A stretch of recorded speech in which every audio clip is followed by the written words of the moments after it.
इंतज़ार था कि वूल प्रोजेक्ट कंप्लीट होगा और राष्ट्र को और प्रदेश को इसकी सप्लाई मिलेगी, जो बिजली उत्पादन चलेगा। करोड़ों अरबों की राशि इसके लिए खर्च की गई थी, लेकिन ये हादसा कल घटा है। और ये जो जानकारी मैंने ली है, माननीय मुख्यमंत्री जयराम ठाकुर जी ने तुरंत इसके लिए कमेटी बनाई है। अपने इसके जो चेयरमैन हैं बोर्ड के, वो आने वाले 3 सदस्यीय समिति बनी है, उसका जायज़ा लेगी और क्या क्या कारण थे और किन कारणों से ये हादसा हुआ है, उसकी रिपोर्ट माननीय मुख्यमंत्री को देंगे। कमेटी शिमला से चल पड़ी थी, उनकी 2 बजे का टाइम यहाँ पहुँचने का था। मैं और राणा जी फिर दोबारा, राणा जी तो पहले आए थे, लेकिन इसीलिए दोबारा हमारे विधायक जी भी आए कि कमेटी वो आएगी तो हम भी 2 बातें करेंगे। और ये दुर्भाग्य की बात है कि 3 प्रोजेक्ट थे जहाँ इस सेल के कंपनी के पाइप लगने थे स्टील के, और इनको रिजेक्ट कर रखा था। ये जो पिछली सरकार थी, इसकी बहुत बड़ी नाकामी है। जब ये पाइप लगाने के लिए रिजेक्ट कर रखे थे तो पाइप नहीं लगने चाहिए थे। आज केवल उस पाइपों के फटने से ये हादसा हुआ है। तो मैंने माननीय मुख्यमंत्री से आग्रह किया है, माननीय विधायक जी ने आग्रह किया है कि इसकी जांच हो। और जब ये पाइप प्रोजेक्ट किए हुए थे, 3 जो हाइडल प्रोजेक्ट थे उनमें पाइप लगने वाले थे, और पिछली सरकार ने प्रोजेक्ट चीज़ को फिर लगाने की अनुमति दे दी। आज ये प्रोजेक्ट तैयार हुआ और उसने आगे इसका विधिवत इसका उद्घाटन होना था। 3 टरबाइन चलने वाले थे, लेकिन इससे पहले हादसा घटा है। तो मैं चाहूँगा कि इसी विधिवत इंक्वायरी हो और जहाँ कमी पाई गई इसकी दोषियों को सज़ा भी मिलनी चाहिए कि इस तरह का रिजेक्ट माल क्यों लगाया गया। और मैं जो यहाँ के अधिकारी हैं, एक्शन अरुण शर्मा जी का नाम आता है, दूसरे से जो कर्मचारी यहाँ अधिकारी हैं रात को ड्यूटी पर थे, बहुत जान माल का नुकसान होता अगर वो पानी का बंद नहीं किया होता। इसलिए मैं उनके धन्यवाद भी करता हूँ और बधाई भी देता हूँ कि इंजीनियर के नाते जो करनी है काम तो उन्होंने किए, और सारा स्टाफ आज सुरक्षित है। इसके लिए प्रभु का भी धन्यवाद करता हूँ। नुकसान हुआ है उसकी भरपाई तो की जा सकती है, लेकिन अगर कोई जान माल का नुकसान हुआ होता तो भरपाई नहीं की जा सकती। इसलिए मैं तमाम इंजीनियरों का और जो यहाँ कर्मचारी लगे थे उनका धन्यवाद करता हूँ। इस कोरोना महामारी में वो अपने काम में डटे हुए थे, फिर भी ये दुर्घटना हुई है, लेकिन उनकी व्यवस्था कर दी गई। लेकिन इतना प्रोजेक्ट जो कई वर्षों से इसका इंतज़ार था, इन जो प्रोजेक्ट 37 करोड़ से चला था। मैडम, हमने प्लान किया था कल इसकी यूनिट फर्स्ट के सिंक्रोनाइज़ करने के लिए ग्रिड के साथ।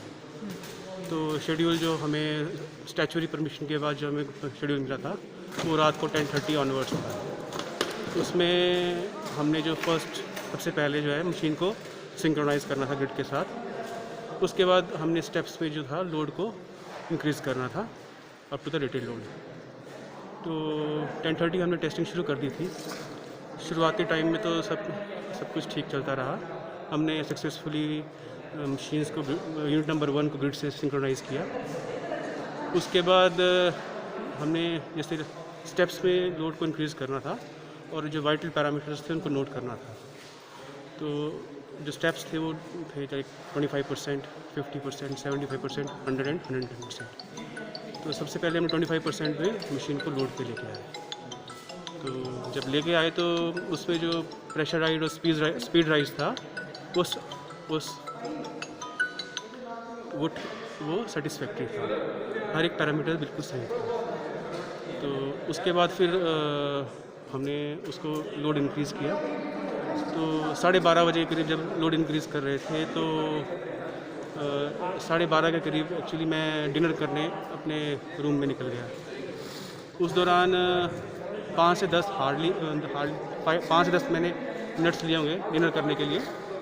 उसके बाद जब मैं वापस पावर हाउस की तरफ आ रहा था तो अचानक अपनी गाड़ी में जब वापस आ रहा था तो अचानक से काफ़ी जोरों की आवाज़ आने लगी और लोगों की चिल्लाने की आवाज़ आने लगी।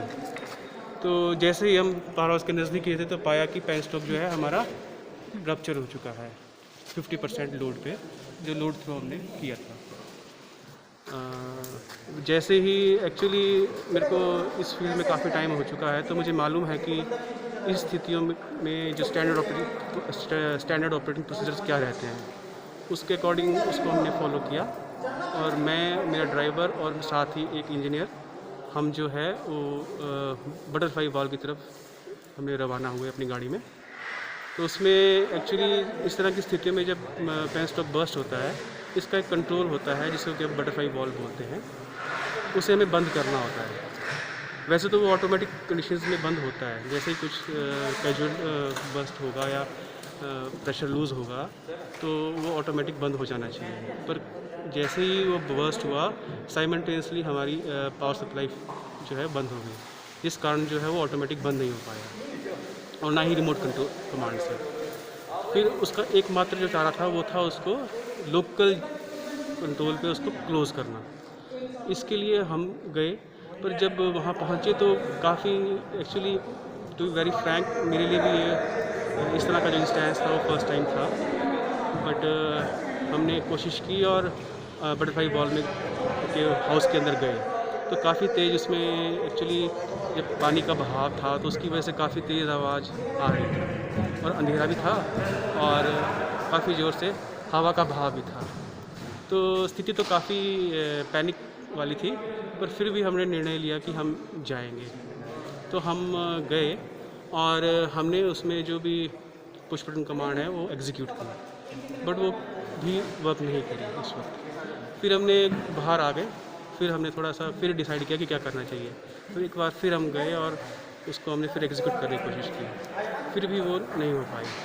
फिर फ़ोन पे डिस्कशन करने के बाद मुझे बताया गया कि इसमें एक और फैसिलिटी अवेलेबल है, जिसके द्वारा हम इसको क्लोज़ कर सकते हैं। तत्पश्चात मैंने हिम्मत करके दोबारा से एक बार जाके उसको मैकेनिकल जो फैसिलिटी थी उसको एग्जीक्यूट किया और प्रेशर रिलीज़ किया। उससे काउंटर वेट जो बटरफ्लाई का वो डाउन आ गया हो गया और जो बटरफ्लाई क्लोज़ हो गया।